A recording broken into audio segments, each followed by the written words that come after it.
kau terima dengan senang hati. Oh jadi jauh-jauh abang sama Bang Muhammad datang dari mana? Oh jauh-jauh Bang Muhammad, aduh dari mana? Turki. Oh, Mr. Erdogan. Jauh-jauh dari Turki datang kemari boleh terima dengan senang hati. Lah Bang. sekiranya begitu. Bang makan ketupat di tengah hari jangan lupa semur tahunya.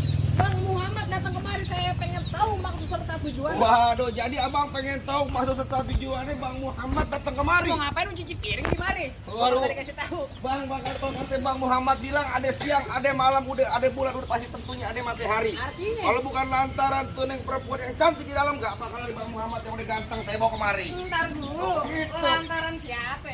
Lantaran tuh neng perempuan yang di dalam. Namanya siapa yang perempuan di dalam?